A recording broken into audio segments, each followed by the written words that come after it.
BRS అధినేత కేసీఆర్ కు ఏమైంది? కంటి చూపుతో రాష్ట్ర రాజకీయాలను శాసించిన ఆయన చిన్నపోయారా? కుటుంబంలో కలహాలను ఎందుకు కంట్రోల్ చేయలేకపోతున్నారు? కవితను ఎందుకు హద్దులో పెట్టలేకపోతున్నారు? ఇంతకీ కేసీఆర్ మౌనానికి కారకులు ఎవరు? పార్టీ విచ్ఛిన్నమవుతున్నా కేసీఆర్ ఎందుకు మౌనంగా ఉన్నారు?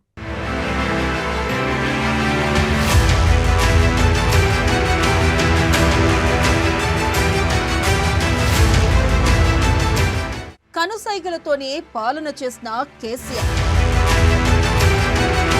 కుటుంబాన్ని కంట్రోల్ చేయలేకపోతున్న కేసీఆర్, కేటీఆర్ కు ప్రాధాన్యత ఇస్తున్న కేసీఆర్, పార్టీలో దెయ్యాలు ఉన్నాయని కవిత వెల్లడి, కొంతమంది చేతిలో బందీగా కేసీఆర్.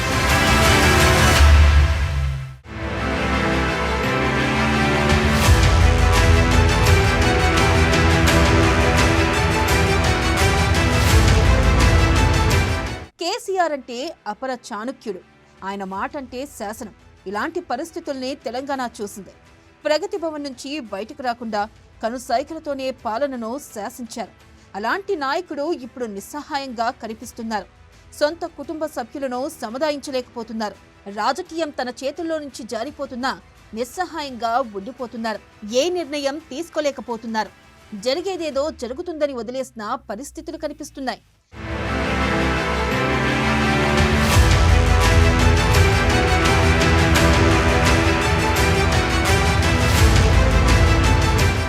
కవిత లిక్కర్ స్కామ్ లో జైలుకు వెళ్లారు. ఆ స్కామ్ నిజంగా చేశారా లేదా అన్న దాని పక్కన పెడితే కేసీఆర్ ఈ అంశంపై మరింత ఎక్కువగా దృష్టి పెట్టాల్సి ఉంది. కానీ పెట్టలేకపోయారు. కవితను జైలుకెళ్లి పరామర్శించలేకపోయారు. తనకు చెడ్డ పేరు వస్తుందని ఆయన అనుకున్నారేమో కానీ ఎప్పుడూ అలాంటి ప్రయత్నాలు చేయలేదు. అదే సమయంలో రాజకీయాల విషయంలో కవితకు సర్ది చెప్పలేకపోయారు. ఆమెకు పార్టీలో ఎలాంటి పాత్ర ఉంటుందో చెప్పి అంతవరకు పరిమితమవ్వాలని సూచించలేకపోయారు. జాతీయ రాజకీయాలు చేసినప్పుడు కవిత కేసీఆర్ వెంటే ఉండేవారు. జాతీయ రాజకీయాలు ఫెయిల్ అయ్యాక కవితను పూర్తిగా నిర్లక్ష్యం చేశారు. కేటీఆర్ కు ప్రాధాన్యమిచ్చారు. అక్కడే సమస్య వచ్చింది. సమస్య ఉందని తెలిసిన కేసీఆర్ కవితకు సర్ది చెప్పలేకపోయారు.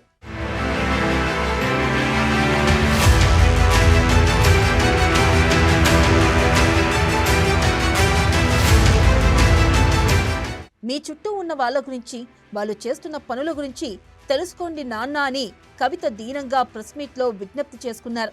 ఆమె మాటల ప్రకారం కేసీఆర్ ఇప్పుడు కొంతమంది చేతుల్లో బందీలుగా ఉన్నారు. ముఖ్య నేతలు అంటూ ఆయన చుట్టూ ఉండే కొంతమంది మాత్రమే రాజకీయం చేస్తున్నారు. కవిత ఇష్యూ జరుగుతున్నప్పుడు కూడా కేసీఆర్ ముఖ్య నేతలతో చర్చలు అంటూ మీడియా బ్రేకింగ్లు వచ్చాయి. 2-3 రోజుల నుంచి అవే బ్రేకింగ్లు. అంటే వీరందరి కోటరీలో కేసీఆర్ బందీ అయ్యాడని అర్థం చేసుకోవచ్చు. సంతోష్ రావు లాంటి వాళ్ళు పూర్తిగా కేసీఆర్ రోజువారీ వ్యవహారాలన్నీ గుప్పిట పట్టుకున్నారు. పరిస్థితులు చూస్తుంటే వీరందరి గుప్పిట్లో కేసీఆర్ ఉన్నారని సులువుగా అర్థమవుతుందని కొంతమంది బీఆర్ఎస్ నేతలు అనుకుంటున్నారు. నేను కట్టప్పలాంటోని కేసీఆర్ గారి దగ్గర ఉండేటోని అంటావు కదా, నీకేం అవసరం వచ్చింది ఎమ్మెల్యేస్కి సపరేట్గా ఫండింగ్ చేయడానికి? ఎవరికి తెలియదు అనుకుంటారా? ఇది ఎవరు చెప్పారు అనుకుంటారా? ప్రతి ఒక్కరు చెప్తారు ఎమ్మెల్యేస్ ఓపెన్. నా పేర్లు కూడా తెలుసు. చెప్తే బాగుండదు, ఎమ్మెల్యేలు ఇబ్బంది పడతారు. నేను అనేది ఏంటంటే 2009లో రామన్న సిరిసిల్ల ఎలక్షన్లో మా బంధువుకు సంబంధించిన వ్యక్తులతోని 60 లక్షల రూపాయలు పంపిన హరీష్ రావు గారు రామన్నను ఓడగొట్టడానికి. నిన్నగాక మొన్న ఒక వీడియో మీరు కూడా చూసి ఒంటేరు ప్రతాప్ రెడ్డి గారిది. మీ మామయ్యను ఓడగొట్టమని ఎంత అంటే అంత డబ్బులు ఇస్తా అని చెప్పిర్రని. ఓ పక్క కేసీఆర్ గారిని ఓడగొట్టాలి, ఓ పక్క కేటీఆర్ గారిని ఓడగొట్టాలి. నిజామాబాద్లో నా ఎంపీ సెగ్మెంట్లో అందరు ఎమ్మెల్యేలను మేనేజ్ చేయాలి. అందరిని మన కేసీఆర్ కుటుంబాన్ని ఓడగొట్టాలి, విచ్ఛిన్నం చేయాలి. కానీ కేసీఆర్ గారి పేరుతో వచ్చేటటువంటి బెనిఫిట్స్ మాత్రం అన్నీ కావాలి.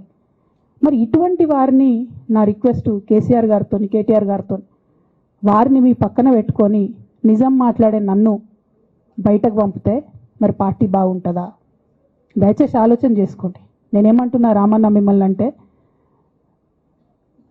నా మీద మీకు కోపం ఉండొచ్చు, నా మీద ఏముందో ఎవరేం చెప్పారో నాకు తెలియదు. నేను మాత్రం నా ప్రాణం పోయినా కేసీఆర్ గారికి హాని జరగాలని కానీ కేటీఆర్ గారికి హాని జరగాలని కానీ కోరుకోను. అది నా నైజం కాదు. ఆడపిల్లలకు అట్లా ఉండదు. ఆడపిల్లలు ఇల్లు బాగుండాలనుకుంటారు. నా మనసుకి ఎంత గాయమైతే, నాకు ఎన్ని అవమానాలు అయితే, నాకెంత ఇన్సల్ట్ అయితే, నా మీద ఎన్ని కుట్రలు జరిగితే నేను ఇట్లా మాట్లాడుతున్నది నా బాధ, ఇది నా ఆవేదన. నాన్న చూస్తలేరేంది వీళ్ళని అన్నది ఆవేదన, చూసుకుంటా క్షమిస్తారేంది ఇంకెన్నిసార్లు క్షమిస్తారన్నది నా బాధ. అంతే తప్ప నాకేం కోపం ఉంటుంది? ఎందుకు కోపం ఉంటుంది? నాకు ఎన్ని జన్మల పుణ్యం ఉంటే కేసీఆర్ లాంటి తండ్రి దొరుకుతాడు? కోట్లలో ఒకరికి ఉండేటటువంటి తండ్రి నాకు దొరికిండు.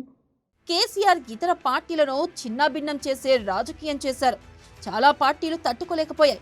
కానీ ఇప్పుడు సొంత పార్టీ చిన్నాభిన్నం అవుతుందా? ఆయన ఏమీ చేయలేకపోతున్నారు. ఇక్కడ రాజకీయం ఏమిటంటే బీఆర్ఎస్ ను ఇతర పార్టీలేవి చిన్నాభిన్నం చేయడం లేదు. అంతర్గత సమస్యలతోనే ఆ పరిస్థితి వచ్చింది. వాటిని కూడా కేసీఆర్ చక్కదిద్దలేక ఏదైతే అదయిందని చూస్తూ ఉండిపోతున్నారు. కేసీఆర్ చాణక్యమంతా గెలిచినప్పుడు మాత్రమే బయటకు వస్తుంది. సమస్యలు వచ్చినప్పుడు ఎందుకు పనికి రావడం లేదు.